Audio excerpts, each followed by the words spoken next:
Bonjour à tous, j'espère que vous allez bien. Je suis ravie de vous retrouver aujourd'hui dans cette première vidéo de ma chaîne YouTube. Je m'appelle Julie, j'ai 28 ans et ma petite particularité c'est que je souffre de dépression et d'anxiété généralisée depuis que j'ai 13 ans. Voilà, on rentre dans le vif du sujet tout de suite. Et l'idée de cette chaîne YouTube c'est qu'on puisse échanger sur ces sujets-là, sur tout ce qui touche à la dépression, les crises d'angoisse, l'anxiété généralisée, comment j'ai réussi à vivre avec ça depuis que j'ai 13 ans, qu'est-ce qui s'est passé, et peut-être que ça pourra t'aider, toi qui es en train de regarder cette vidéo et qui est au fond du trou, à voir qu'il y a des choses qui sont possibles, qu'on peut arriver à quand même mener une vie plus ou moins normale avec ça, à vivre avec.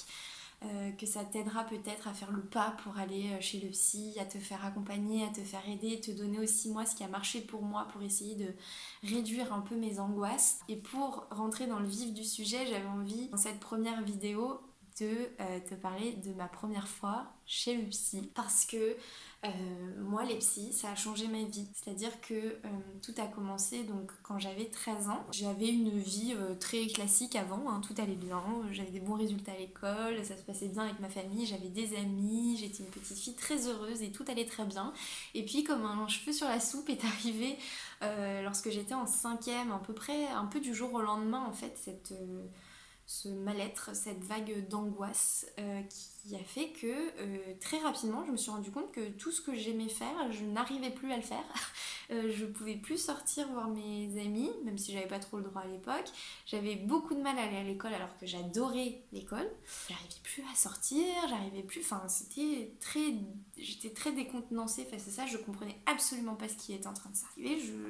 J'étais complètement perdue et je me suis pris cette vague d'angoisse, de trucs que je ne connaissais pas. J'avais absolument aucune idée qu'il existait des gens angoissés, stressés. Je savais pas ce que c'était la dépression. Enfin, je connaissais rien du tout. Et donc voilà, ça m'est arrivé comme ça et ça m'a pas vraiment quitté depuis. Et on apprend à vivre avec et on va essayer de voir les clés. Et pour moi, l'une des clés principales est de se faire suivre et de se faire aider par un psychologue, un psychiatre, peu importe ce qui vous paraît le mieux pour vous. Il y a beaucoup de choses que j'aimerais déconstruire sur les psys. Pour moi, c'est une aide incroyable. Ils ont réellement changé ma vie. Ils m'ont aidé à me sauver la vie parce que sans eux, j'en serais clairement pas là aujourd'hui. Et pourtant, c'était pas gagné puisque on va revenir à la première fois où j'ai mis les pieds dans un cabinet de psy.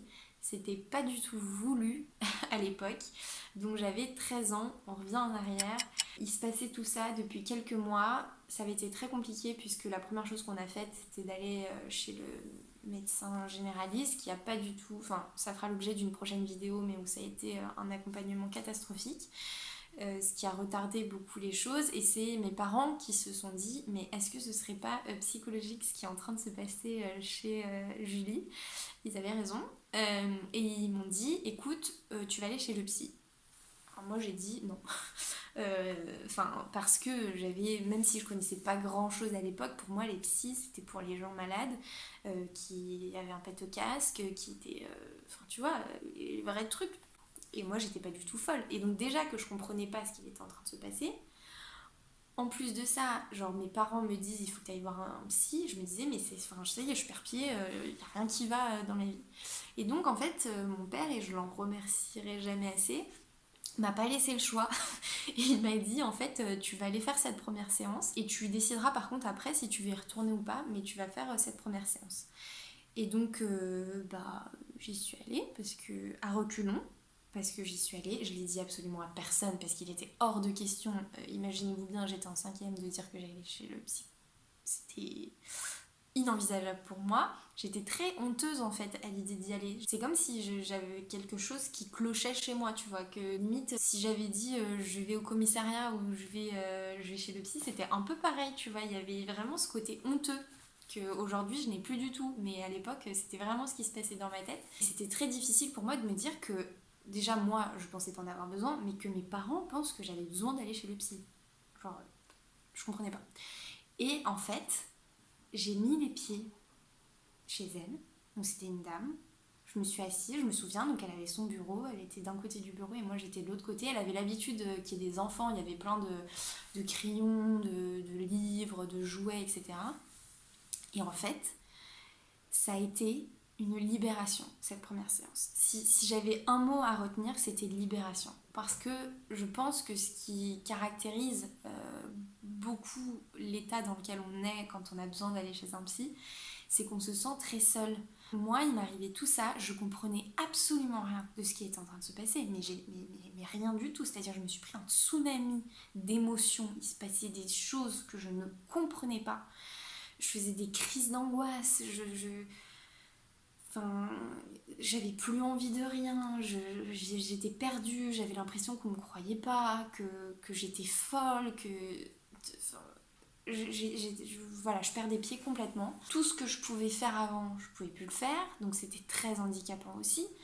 Et ça allait pas quoi. Et je suis arrivée dans son bureau et libération. Libération parce que je me suis retrouvée face à quelqu'un qui m'a dit ok c'est pas grave. Enfin c'est pas grave, elle a pas dit comme ça mais en gros c'est normal, ça arrive à d'autres gens. C'est pas grave, tu vas pas mourir de ça. On va t'aider et on va juste se voir et on va discuter. Voilà, c'était, il va pas se passer grand chose, on va avoir un rendez-vous toutes les semaines, toutes les deux, et puis on va discuter, tu vas me raconter un peu ce que tu penses de tout ce qui t'arrive, de ta vie, avec tes parents, avec ton frère, voilà, on va dessiner, tu vas me raconter tes rêves, etc. Et en fait, c'est comme si j'étais arrivée avec un poids sur moi parce que vraiment l'incompréhension était énorme et je me sentais complètement perdue et complètement seule. Et d'arriver, d'avoir quelqu'un qui te dit ok c'est normal, ça arrive à d'autres gens et on va t'aider et genre tu vois c'est ta béquille quoi, elle va être là et ça va aller mieux, ça a été une libération. Vraiment, si bien que même si on n'a pas trop échangé lors de cette première séance, elle n'a pas été très longue, en fait, je suis sortie, je me suis dit, mais je vais y aller, oui, je vais y retourner, quoi. Enfin, c'est mon allié, enfin, elle m'avait redonné espoir, enfin... Et puis je me sentais comprise, je me sentais crue, je sentais qu'il y avait vraiment quelqu'un qui allait être là pour moi, donc...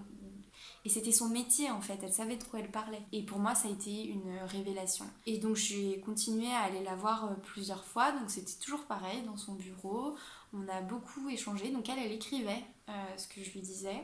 Et elle était très douce, très gentille. Je me souviens qu'il y a des fois où j'avais du mal à y aller, donc j'ai annulé beaucoup de rendez-vous parce que j'étais angoissée. Et donc du coup après je m'en voulais, je me disais peut-être qu'elle voudra plus que j'y aille, etc.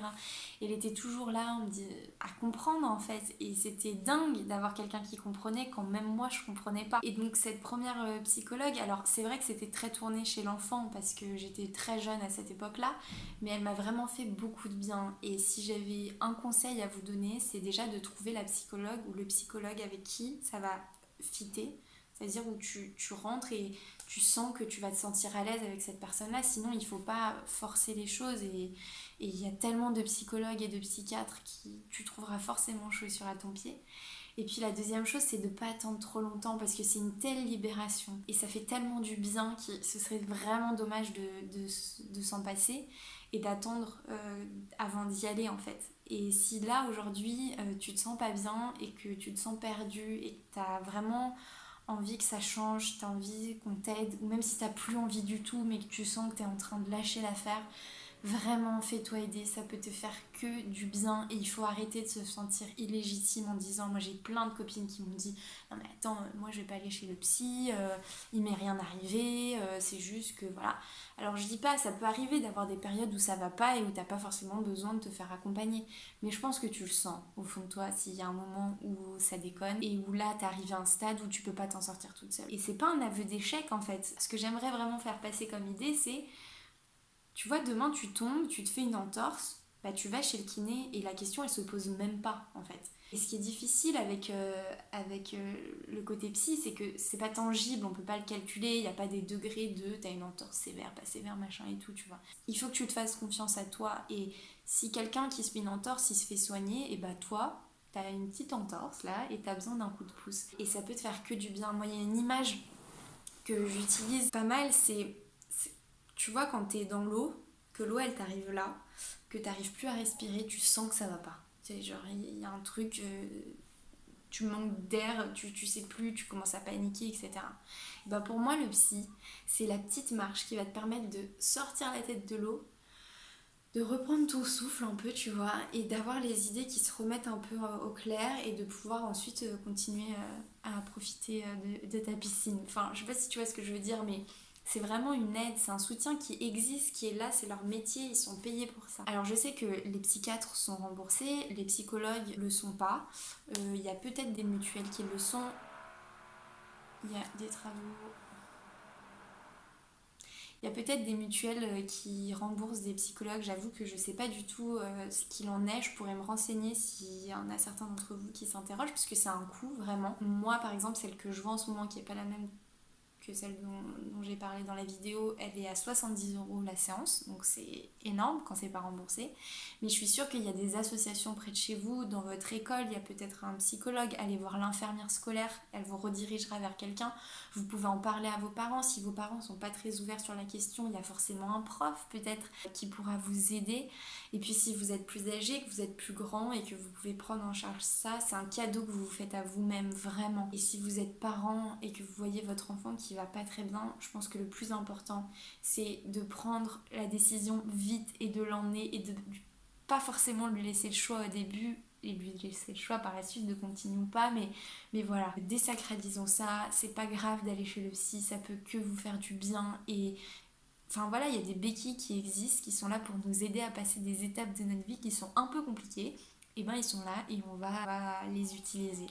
Donc voilà, c'était la première vidéo. Je voulais un peu vous parler de ce qui avait été ma première fois chez le psy. J'ai plein d'autres vidéos qui arrivent, puisqu'après je me suis fait suivre par un psychiatre. Il s'est passé plein de choses assez compliquées, et puis d'autres choses beaucoup plus cool qui redonneront sûrement l'espoir si toi là t'es au fond et que tu te dis que tu vas rien pouvoir faire et que ta vie est en train de te passer entre les doigts et que tu es spectateur de ta vie parce que tu n'arrives plus à rien contrôler. Il y a des choses qu'on peut mettre en place nous-mêmes et puis on peut se faire aider. Et puis voilà, je pense qu'il faut en parler et c'est le plus important. Donc si c'est des sujets qui vous intéressent, n'hésitez pas à liker cette vidéo. Si vous avez des questions ou des sujets de vidéo que vous voulez que j'aborde et que mon histoire pourra peut-être vous aider, n'hésitez pas à me le dire dans les commentaires. Si vous avez des messages plus personnels à me faire passer et que vous avez besoin d'aide, peut-être que je puisse vous renvoyer vers un professionnel ou vers des lectures ou vers un podcast ou vers des choses qui pourront vous aider ou des vidéos de relaxation, etc. N'hésitez pas à m'envoyer un message. Tout ce que je peux faire pour vous aider, je le ferai. Et d'ici là, prenez soin de vous. On se retrouve dans une prochaine vidéo. Salut!